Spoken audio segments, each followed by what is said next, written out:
नमस्कार, मैं हूं शिखा श्रेय और आप देख रहे हैं द नेटवर्क, जनता के लिए जनता के साथ। और आज हमारे साथ मौजूद है कांग्रेस के प्रवक्ता राकेश सिन्हा, जिनसे हम कई मुद्दों पर चर्चा करेंगे।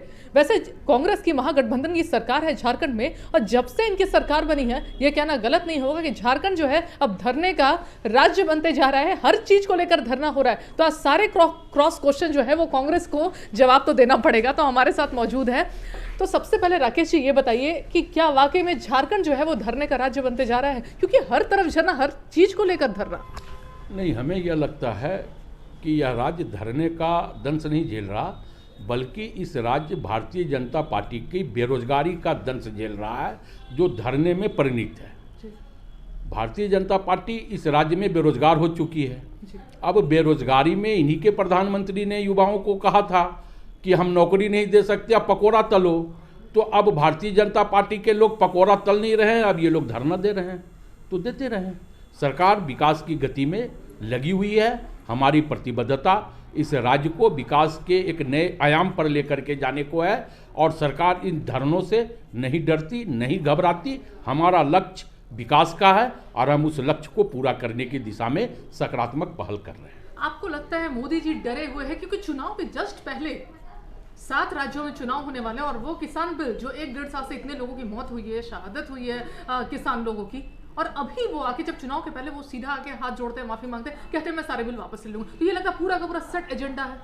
नहीं, देखिए, बिल्कुल ये सेट एजेंडा ही था, क्योंकि जिन लोगों से मोदी जी ने पैसा लिया चुनावों में, उनका ये एजेंडा था कि आप किसानों की ज़मीन जो हम आपको चंदा दे रहे हैं चुनाव में, उसके एवज में आप देश के अन्नदाताओं की ज़मीन आप हमें दो।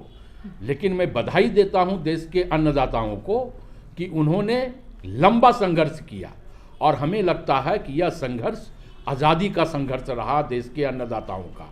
और उसमें 800 से 50 किसानों ने अपनी शहादत भी दी, और तब जा कर के इस देश के प्रधानमंत्री ने उन किसानों की दहलीज पर अपनी घुटने को टेकने का काम किया है। तो कहीं ना कहीं इस पे प्रधानमंत्री की विश्वसनीयता, प्रधानमंत्री का जो पद है उसकी विश्वसनीयता को भी नरेंद्र मोदी जी ने खत्म करने का काम किया। तो आप ये कहना चाह रहे हैं कि किसानों पे भी राजनीति खेल गया? ये बिल्कुल लाना और ले जाना दोनों स्ट्रेटेजिक पॉइंट था। बिल्कुल। देखिए, ये जब 5 राज्यों का चुनाव का घोषणा हुआ, तो प्रधानमंत्री जी ने किसानों के दहलीज पर अपना घुटना टेकने का काम किया। 12 माह एक लंबा अंतराल होता है। 12 माह से किसान दिल्ली की सड़कों पे, सिंधु बॉर्डर पे बैठे हुए थे, लेकिन प्रधानमंत्री जी ने एक ट्वीट भी इन किसानों के समर्थन में नहीं किया, बल्कि इन किसानों को कई उपनाम देकर के भारतीय जनता पार्टी के लोगों ने अलंकृत करने का काम किया। पाकिस्तानी, खालिस्तानी, आतंकवादी जैसे शब्दों से हमारे देश के अन्नदाताओं को पुकारा गया, लेकिन प्रधानमंत्री जी ने एक शब्द नहीं कहा। और जब हिमाचल सहित अन्य राज्यों के उपचुनाव में प्रजातंत्र की वोट ने नरेंद्र मोदी पर चोट करने का काम किया, तो प्रधानमंत्री जी किसानों की दहलीज पे नतमस्तक हुए, किसानों की दहलीज पे अपना घुटना टेकने का काम किया। क्योंकि अभी 5 राज्यों का चुनाव है, और ये 5 राज्य पूरी तरह से किसानों से प्रभावित राज्य हैं। तो मोदी जी को लगा कि हमारा जो ये नूरानी चेहरा है, इस चेहरे पे हमारे देश के किसान कहीं राज्यों में कालिख पोतने का ना काम कर दे। तो इन्होंने अंत में जाकर के इस तरह का फरमान वापस लिया। लेकिन मैं ये भी कहना चाहता हूं कि देश के अन्नदाताओं को प्रधानमंत्री के नियत और प्रधानमंत्री की नीति दोनों पर भरोसा नहीं है, जो आज़ाद भारत के इतिहास में यह पहली घटना है। प्रधानमंत्री जी के टीवी पर बयान देने के बावजूद देश के अन्नदाताओं ने कहा कि हम अपना आंदोलन खत्म नहीं करेंगे जब तक आप सदन में इस कानून को निरस्त नहीं करते हो।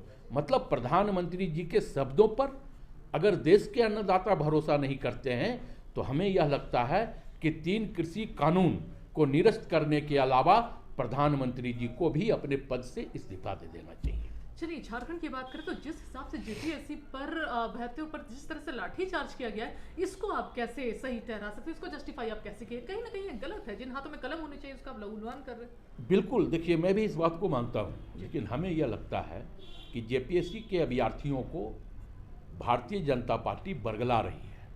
वो बहकावे में आकर के इस तरह का अंजाम कर रहे हैं। जेपीएससी के अभ्यर्थियों ने 5 बिंदुओं पर जेपीएससी से जवाब मांगा था। जेपीएससी के अध्यक्ष को महामहिम ने भी तलब किया था। जेपीएससी के अध्यक्ष ने उन 5 बिंदुओं को क्रमवार जेपीएससी के अभ्यर्थियों को उसका जवाब दे दिया कि हम हर बिंदु पर जांच भी करवाएंगे। जो उनका मेन मुद्दा था कि एक ही हॉल में बैठे सभी विद्यार्थी कैसे पास हो गए, जेपीएससी ने उसको एक सिरे से खारिज करने का काम किया। क्योंकि भारतीय जनता पार्टी को अब इस राज्य में कोई काम नहीं बचा। मैंने कहा कि अब वो बेरोजगारी का दंश झेल रहे हैं। लेकिन आप लाठीचार्ज को सर कैसे जस्टिफाई नहीं, मैं कह रहा हूँ कि लाठीचार्ज अभ्यर्थियों पर जो हुई है उस घटना की मैं निंदा करता हूँ, लेकिन जिन लोगों ने अभ्यर्थियों के साथ मिल करके प्रशासन को लाठीचार्ज करने पे मजबूर किया, वो है भारतीय जनता पार्टी के विधायक भानु प्रताप। तो हमें लगता है कि भानु प्रताप पर भी कार्रवाई होनी चाहिए।